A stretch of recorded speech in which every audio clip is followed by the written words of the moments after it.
Miss Chloe, it is very nice, and I appreciate you coming to visit with me today. For those who don't know, I would love for you to introduce yourself and a little bit of what you do.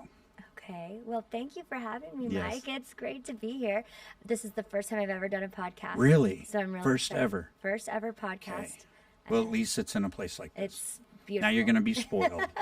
I know, and I will only have to do podcasts with you, maybe. You got to love it. You got to love it. Well, my name is Chloe Chiang, and I have been in Austin since 2008.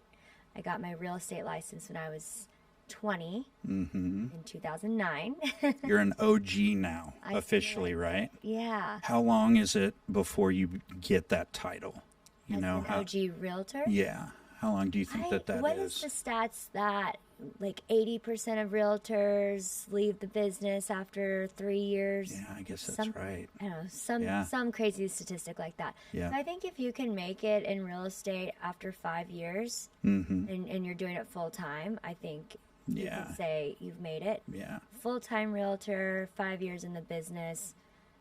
It's more than just luck that got you there. Yeah, 100%. It's kind of funny. Someone asked me how long I've been doing this a couple years ago. And when I said 25 years, I was like, for real? I've literally, but I started at 24 too, Yeah. and I'm going to be 50 in April. I don't feel 50. You don't look I don't, 50. and I'm fighting it, I'm in the gym every day and stuff like that, but yeah, a lot of it's mental as well. But when you start looking back on things like that, you're like, damn, I did that a long time so far. But it's all I know Yeah. at this point, right? Totally. I mean, So- it's pretty much the only career I've ever had. Mm-hmm. I've done a few jobs before real estate, but this has been something I wanted to do since the first little rental deal I did in West Campus. So. Yeah. So I'm going to assume that you enjoy what you do then. Do you feel like what you do is work? I love what I do. Mm-hmm. I am obsessed with it. So yes, I don't think it feels like work at all.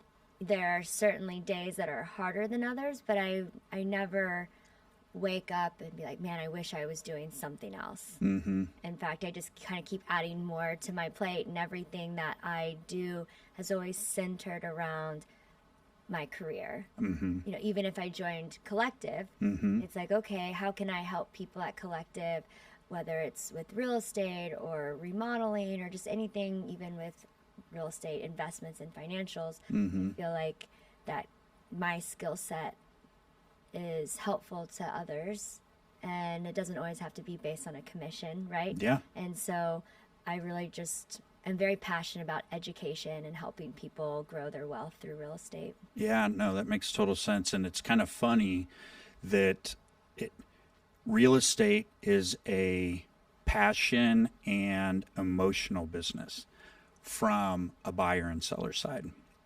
So I've always thought it's very interesting to take technical knowledge and combine it with the two. For the sheer thought of, my wife is very emotional to real estate. It's kind of funny, the house that we're in now, that's the third house that we built that was supposed to be for us. And I tried to sell that one too. And I sold the two previous ones before that because someone gave me the right price. With that said, when we built the one that we're in now, she's like, you're not selling this. And I'm like, but the guy down the street wants to buy it for X. And she's like, you're not selling this because we have to move into one at some point. Otherwise, you're going to keep going. And it's kind of true. I don't get emotionally attached to real estate. I look at it from the technical and the financial aspect, and she does as well, but she does have that emotional attachment to it.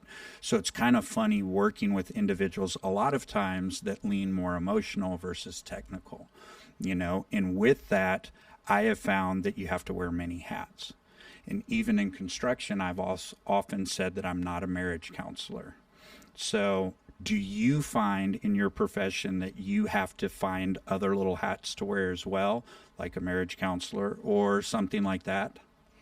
Oh, for sure. I mean, I think that's what I love about my career as a realtor I wouldn't even say it's many hats. It's like many jobs within the career. 100%. And, whether that's now we all have to be content creators, Mm-hmm. right? So now we're creating content. Yep. We are sometimes therapists. We are financial advisors.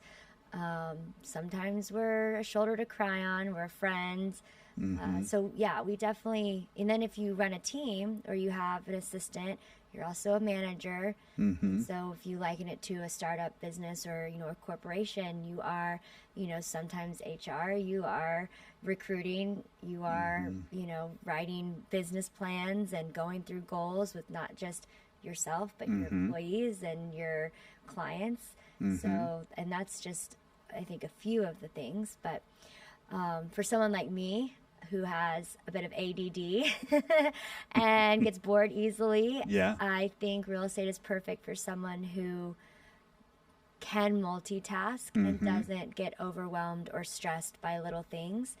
You just have to realize that this is the name of the game, is being able to do a little bit of everything and do it really, really well, and then outsource the stuff that you don't like doing or that you don't do. Yeah. As well as the other stuff. No, 100%. It's funny that you brought up ADD. I'm immensely ADD. So typically if we're in the office, I have a video going, music playing at the same time, and everybody else just knows to block it out, but it's the only way that I can concentrate. With that said, I bet, well, I kind of know the answer already, that you are a creative. I definitely think I am a creative. I'm definitely an ideas person. I think they say visionary, right? But I also am tactical. So I'm someone that if I have the vision, I'm going to figure out how to do it step by step, and then delegate and outsource. Yeah. I don't necessarily say that's the right way to do it, but I think I as an entrepreneur and as someone who is a business owner, I need to depend on people to help me where I'm weak, but I also need to be aware of what they're helping me with. So if I hire someone to train agents, I need to know what they're training them on. And I need to be able to be hands-on with what those lessons are, what that means, who are we speaking to. So I'm very methodical as much as I am a visionary. Makes total sense. You are speaking to training individuals. Where are you at currently? What brokerage are you at, and what position do you currently have there as well, outside of just sales? So I am at EXP, and I am an independent realtor. Okay. So I have my own brand, my own business, and I, used to run a brokerage, and in some ways that was very fulfilling, also very time consuming. And I think I've always been a little bit of a lone wolf, maybe.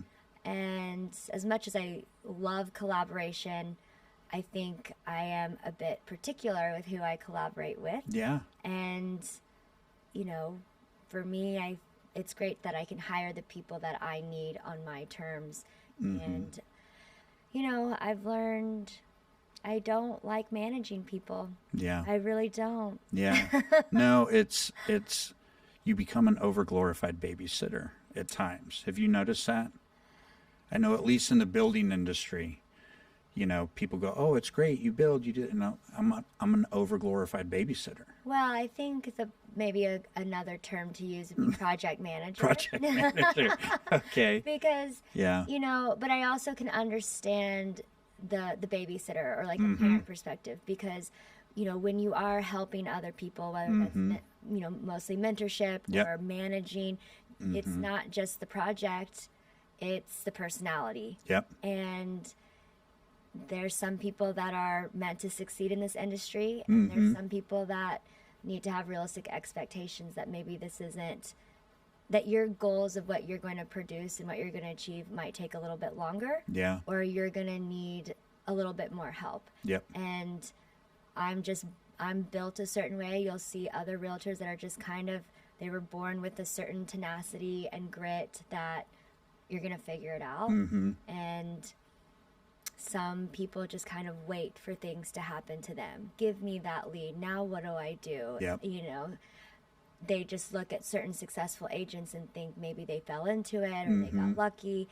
But when real estate is hard. Building a house is hard, and hopefully we make it look easy in some ways, especially on social media. But what happens behind the scenes is, we take a lot of it home with us. We definitely, it's stressful. We're dealing with people's biggest investment. They're having conversations about finances, which is a sensitive subject, family planning. And their home is sometimes a reflection of who they are or who they want to be and their lifestyle or quality of life. So a lot of intimate conversations. And, we just kind of, at least for me, I want to do my best for them. Yeah. And that's what I'm motivated by, is just doing my best. And I find with sometimes training other agents or mentoring other agents that they don't wake up every morning wondering, how can I be the best? 100%. And it's hard. The last couple of years have been challenging. So sometimes you're in survival mode. Like, how am I going to make money today? Yeah, and you've got to be creative, right? You have to see the light at the end of the tunnel, sometimes. And when you're just in the trenches digging, like I've been for the last couple of years, like, I know that if I keep digging, I'm going to see the light. If I keep digging, I will. You just can't give up. Yeah. And, after a couple of years, it's easy to just say, maybe this isn't for me. Yeah. But that's why real estate is fascinating, because if you're not good at maybe sales, you could be great with people. You can be great at showing houses. So there's a lot of different parts of real estate that you can be really good at and love. And then, like I said, outsource the rest. Yeah. But in the beginning, you're trying to do it all. Yeah, but and something too, as an entrepreneur, I've always said that certain people have innate traits about them that they either have or they don't. And one of those things is drive. I have always found it hard to teach or train drive. It's almost like you can't. You can take someone that knows nothing about real estate, who has drive and purpose and intention in what they do, and teach them about real estate. Because again, not everybody has those traits that will make them successful. And I don't know, have you ever found in the past that you can train that? I have not found that you can train drive. Some people have that tenacity to wake up and, stay positive and, run headfirst into things instead of away from them. Do you think that that's a trait that you can train? I think, I don't know if you can train it, but I do think that drive and ambition can come at different times in your life. So you don't necessarily need to be born with that trait. Yeah. But, sometimes you're in I've worked with people that have gone from a certain industry into real estate, and they carried that drive over and was very successful. And there's some people that had drive because they needed to survive. Yeah. For me, I started with $500 in my bank account. My ambition and drive was a lot because I knew this is what I was going to do, and I had to be good at it. Yeah. Otherwise I would, What were you going to do? Type of deal. Yeah. There was no plan B for me. I knew this is what I wanted to do. This is what I was meant to do. Yeah. So I was going to figure it out. Yeah. No, and that's drive in itself too, Being a real estate agent, you deal with a lot of individuals that build custom homes. And I know that you are going that route yourself. With that said, how has that experience been to be on really on both sides, I guess? So I haven't worked with people that are building true custom homes, like what I'm doing. Yes, ma'am. But I have worked with a lot of people that are buying from, Taylor Morrison and Brookfield and, great builders, and they're able to pick out their flooring and their tile and, one of maybe 20 different layouts. Yeah. And so to me, that's almost custom, right? You have a lot of options. Same process. Absolutely. The thing that's a little bit different, and maybe a lot different, is finding the lot, understanding the financing, working with an architect to build the layout of the house, the height of the ceilings, pretty much everything about that house is fully custom that you've done with the architect. And really, I think the financing process is quite a bit different. Yes. yes, with some semi-custom builds, you are involved in picking out the finishes. But I would say in a fully custom, like what I'm doing, how do I say it's different? You jumped in feet first. Yeah. You didn't Yeah. try it out at all in what you're just describing a little bit before, where you picked from a couple floor plans or something like that. I guess if you're going to do it, you went in head first into the entire process. So you're getting to see it, the gamut of it. I remember back when you were looking for lots and, you know, things that you were looking at and stuff like that. So it's super interesting to see both sides of the coin. And I love the fact, you know, building a home can be one of the best things and the worst things that you can do for yourself. Speaking for myself, even, you know, it's the process sometimes and the things that are out of your control that can drive you crazy at the end of the day. And it's understanding you don't even know what some of those things may be. There's several things that I have run into over 25 years that I've only run into once, and I've never run into them again. And it's like, for real, you would think that this would be a reoccurring event, and it's only happened once or twice. So to deal in an industry where you are, you know, matching people with homes, and then to completely jump off the deep end and start where you did 100% custom is huge. Yeah. You know? Yeah. I mean, I decided to build a custom home for a couple different reasons, but it is different, you know, building a house and versus helping people buy a home. You know, and building this house I would say, has been the most difficult thing I've ever done or ever experienced, but it's given me a lot of confidence, you know, and it's not done yet.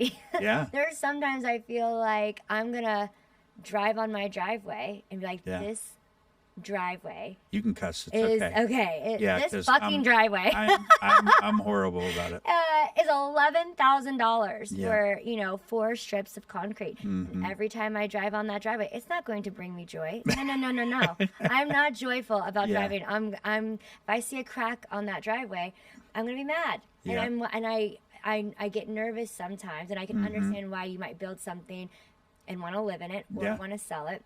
And there's part of me that's put so much love and attention to detail, like every corner of this house, every door stop, every light switch, where that light switch went, the light switch plate has all been analyzed and thought about. I've seen every single light switch plate on planet Earth on the internet. And, you know, and so how dare I sell this?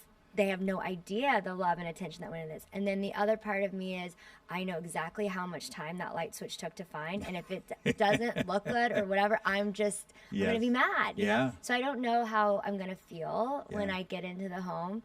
I also really love and trust my builders. So I know if there was something that, you know, wasn't quite right, that we would figure out how to get it fixed. But I'm also realizing, as I have gone through this process for almost 3 years now, that just get what you want.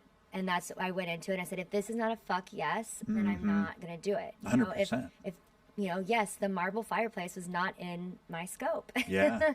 But I want the damn You want it. I want it. Yeah. I want it, and I'm going to have it. Yeah. And I got to go sell some houses. Yeah. But, you know, every time I look at that fireplace, I'm like, I worked my ass off for that. And I'm going to be happy every time I see that. Yeah. Don't get mad about the light switch. Yeah, you know? yeah. But I think that is a little bit different for people that have built semi-custom versus custom, is every time something gets done, the roof, the painting, the pool, the appliances, you know exactly how much all of that costs. And you know every time a permitter comes out there and delays you. And so the stress, I think, comes really from knowing how much everything costs. I know. And why everything is taking so long, because there's 30 departments at the city of Austin and none of them talk to each other. And so all of a sudden they change the code, and now, you know, you have to have a certain amount of, you know, I don't even know. I might be a little bit numb to the process. It's so funny that we're having this conversation because I'm about 30 days away from completion. I think. You are. Very We're going to close. throw it out there. You End are. of Friday, or sorry, end of February. So there's just a lot going on right now. Like everything's happening, and there's a lot of checks that are getting written for deposits for stuff, and it's very emotional. And I can understand why maybe people get divorced building a house. Yeah. I'm building it on my own, and in some ways, I'm super grateful for that, because if I had to, it would be nice to consult someone on some of these decisions. Certainly would be great to split the cost with someone, with somebody. But if you feel very strongly about a marble fireplace and your significant other does not, there's a lot more, Well, and that's just where you understand where to pick your battles too, right? Yeah. I'm gonna lean towards the side of love, because I know how that can and would affect my life, right? And I look at things like that and go, does it really matter? So no, I totally get what you're saying with that said. But one thing to keep in mind, no matter what, you will build another house. That's what everyone has told me. You will. Not for a long time. Yeah. And if I do, it will be spec. Yeah. And that is, I was saying a couple reasons why I decided to build a custom home, and one of them was because I do plan to build more homes. And I wanted to learn how it was done, and kind of getting my MBA at the School of Hard Knocks. Right, Yep. I knew I was going to make a lot of mistakes. I was going to learn a lot of lessons, and it was going to cost me a lot of money. And I wanted it to put on my dollar, not on someone else's dollar. And so now, when someone walks into my house and they'd be like, "Wow, Yeah. you did this, and this was your first house." Yeah. And then I've filming the whole process, so people can see humbly like. Yeah. This is some things that I'm doing, and this is why, and this is what I've learned. So that when I go to build more houses, it will be easier for me to raise money for these projects. And because I have been filming the process and, call it a micro influencer, not quite. Oh, we're going to get there. I wouldn't call myself an influencer, but that is the goal, because I am able to use my social media as a way to negotiate some of the things in my house at a discount. Yeah. So now I'll be able to build spec homes at a lower price per square foot, because people that sold me the tile, that sold me the flooring, that sold me my appliances, my audio visual, I got discounts on, because I was promoting them on my social media. And once they see what I'm done and how many referrals I send them and how many views that they're getting on these videos, I'll be able to leverage that into my next project. Yeah. So this home that I'm building isn't just because I want a nice house that I want. This is very, very many layers as part of my big master plan. Yeah, no, and that's very important, and I love that you understand that as well, because the more you build, it's all in the ask. So before I built, I sold building materials to builders. So I understood the opposite side of the fence. And so I knew to ask. And 9 times out of 10, if you don't ask, you'll never know. And in most cases, when you're building your personal house as a builder, you can get most things for 50 cents on the dollar. In most cases, especially with the larger businesses, you just have to ask for them. And so the next one you do, you'll have even more info behind you. But one of the things that I've always learned is, it's kind of funny, even before we finished the house we were in, I already had in my mind, I'm not going to do this again, or I would have changed this, or I would have changed that, and I just knew to stop. Because at some point it's never going to be done, right? And you just go, as mental note, I'm going to do this differently next time. It's kind of, we did this thing, instead of having storage under our stairs. That's the one thing that drives me crazy, because it becomes a catch-all for shit, for shoes, for coats, for whatever. So I put a glass door on it, put closed cell foam in it, and made it a wine closet, and put a wine chiller in there and everything else. And we started doing some of those in houses just because, that was one thing that irritated me. And I wouldn't have found that irritation, if you would, unless I hadn't done it over and over and over again. The house before that we were building, that we were supposed to have, was going to be a hall closet, basically. So you're always going to come up with different things that you'll do next time, and that's okay, because that just tells you there's a next time. I think that what's, like you said, being a creative is, I don't think I would build the same house again. So it's not about, recreating the same thing and doing little tweaks here and there. The other reason why I wanted to build this house was because I wanted to test some of my theories. I am so fed up, and I'm sure you are too, with seeing white boxes. These white boxes drive me crazy. Oh, good for you. You put a little bit of cool tile in this bathroom. Good for you. But it's really the floor plan. It's the layout. It's the intentionality of space and how people live in that space. And until you live in your own product, you don't really know how people, how this drawer isn't functional. It has no purpose, right? Like you said, the closet. And so I just wanted to build something that had soul, it had character, it had functionality. It's, just wasn't a white box. And as men build houses mostly, I am shocked by where they put windows. I'm like, where is the 75-inch TV going to go? Like, you want $4 million for this house, and the person's going to buy this is a bachelor, and he wants to know where his 75-inch TV is going to go, and you have a fireplace and a window. And, you don't have pulls on the kitchen cabinets. Well, that's fine. It's a look, right? But if you have kids, you need a drawer with a handle on it. Exactly. So just little things like that, I think, shows the level of craftsmanship that sometimes lacks in spec builds. But, there's a lot of ways that we can improve quality of life and improve affordability if we are more purposeful with how we build homes by knowing who the end buyer is.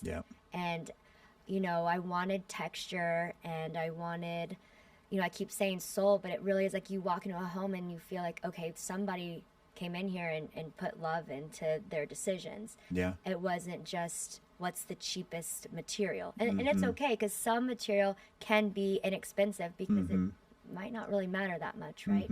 Some people love concrete floors. Doing wood versus concrete may or may not make that big of a difference in the end result of the sales price. But I noticed that a lot of my clients were looking for 3 or 4 bedroom houses because they both worked from home. So what I did was I built a true 3 bedroom, 3 full bathrooms, so essentially like 3 master suites and 2 offices. So now each of the bedrooms are actually bedrooms, whether that's for guests or, children, not for me, but, for resale. But, having a his and hers office space. The one thing I did too that is for me and slightly obscene is the biggest room in my house is my closet. And my closet is so big that I chose to put a washer dryer in there. So I have 2. I have a laundry room downstairs for the 2 bedrooms, and then my master suite is upstairs. So the whole master suite's about almost 1,200 square feet, and almost half of that is the closet. So are you gonna? Quick question: is it going to be full from the day you move in, or is that like now I've got the space, I need to go ahead and fill it up? There will be room for growth. Okay, room for growth. I like that. Yeah, there you go. There's, I actually am putting a hidden closet within the closet for all the stuff that, and this is how psycho I am with how much I think about space. I don't, I want to put my dirty clothes where you can't see them, my suitcases, my ski clothes. The unpretty shit. Not the pretty stuff goes in the back, right? And so, to me, that makes that closet just a piece of art. Something that I am going to sleep in that closet. You know what I mean? This is my pride and joy. When I was going through building the house with the architect, I said, all I must have is fireplace, a massive closet, and stackable front porches. That's what matters to me, and I need those 3 things. You said design around that. Basically, yeah. And when I was originally going to do an ADU in the back, because I was like, I'm going to be practical and financially savvy, and I'm going to have a renter in the back to help me pay for things. Well, I couldn't get the closet that I wanted and the bedrooms that I wanted the right size without removing the ADU. So I just said, you know what, fuck it. I'm going to build the house that I really want and test some of those theories. Because a lot of times too, you share a closet with a significant other, and guys are sneakerheads. I mean, they need a lot of, they got watches, they got 40 pairs of jeans because they haven't cleaned out their pants, in a while. You've been talking to Bristol. She's like, you have more jeans than I do, and tennis shoes. It's and some of the stuff you want hidden, right? You want to have cabinets, right? And I do like his and hers closets. I really love that. It didn't quite work with the function of the layout of my house, but I also didn't build this with sharing my closet in mind. So this is a hers closet. And it's gonna be pink. Well, and on top of it though, your house, just even following you on social media, is gorgeous. Thank you. Just so you know. And I want to talk about this shower. Okay. That's it. You look mini in it. You look very little mini in there. But let's talk about this round shower. Yeah, that might even be my second favorite shower in the house. Yeah. But no, I mean, I've been building this house in my mind for probably over a decade, because even when I traveled out of the country, I would take pictures very inspired by hotel bathrooms. There's something about the small hotel bathrooms, or even like the spas. You kind of go all out, right? You can do the funky wallpaper or the tile. You can mix and match things and be a little crazy. And I just saw this on Pinterest, this beautiful round shower, and this was probably maybe the 8th iteration with the architect. I thought the architect was going to fire me, and usually it's the other way around. She's like, you have got to stop making changes. But I changed that bathroom setup around a couple times, and my designer was actually the one who was like, we should move your arch shower into the center. And I was like, yes, we should. Yep. And I have this beautiful, nickel, doing something different with the hardware, just more simplistic, not too over the top, not too glittery. Just wanted the architecture to really show it. And there's no door, so I love less cleaning. I'm all about low maintenance. So I'm.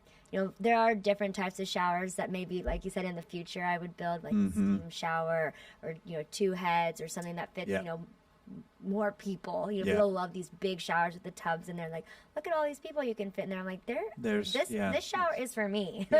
There's not a party going on in here. I mean, it's a great idea, but I mean, it's those little bitty, and maybe not little bitty, but these little things that make a difference.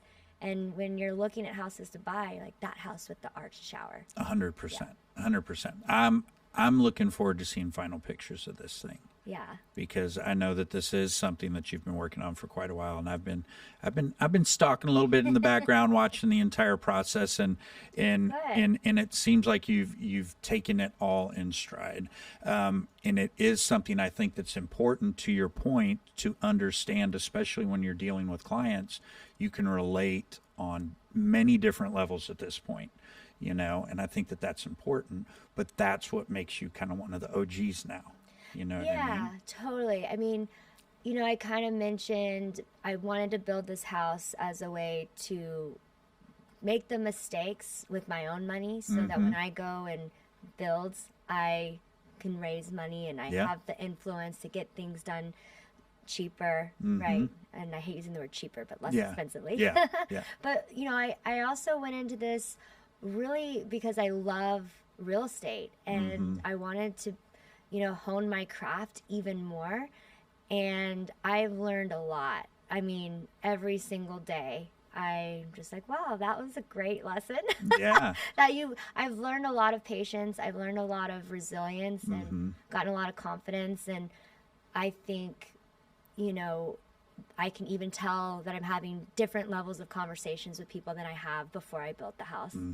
And it makes me feel good to know that this is working, putting myself out there to learn about the financing, learn about permitting and zoning and construction and design and architecture, and all these little nuances are things that I now have in my skill set that makes me better than 99% of the realtors out there.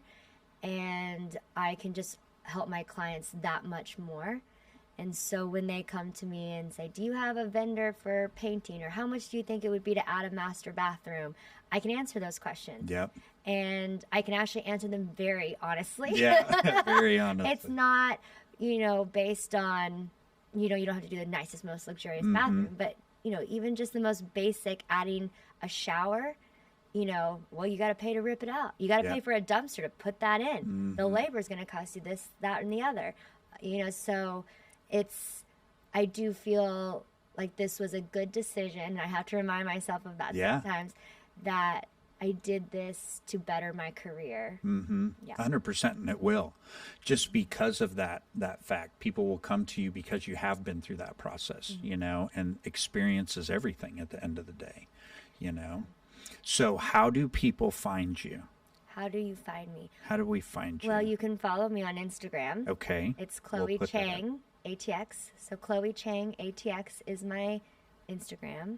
Then you can always email me. It's Chloe at chloechiang.com. Excellent. And my website is almost done. Uh-oh. Yes, I've been working on that with the rebrand for over a year. So my house is almost done. My website's almost done. They'll probably be done around the same time. So you'll see a launch of the website and a launch of the house on Instagram. Nice. But the website's just chloechiang.com. So Excellent. It should be all very easy. If you know my name, you can find me. Excellent. Well, I appreciate you again coming in, and maybe we'll do more of these. I think this is pretty good. I know you do. And next one will be even less PC, and we'll have you a can cocktail. just go 100%. And snacks. Oh, snacks. You know what? I like to eat. Yeah. I think anyone that knows me thinks of real estate and thinks of snacks. Yes, snacks. You gotta have my office lined with snacks, gluten free, because I'm borderline celiac. That's what they tell me. I think it's bullshit, but whatever. But I appreciate it very much. Yeah. Thank you for having me. Yes, ma'am.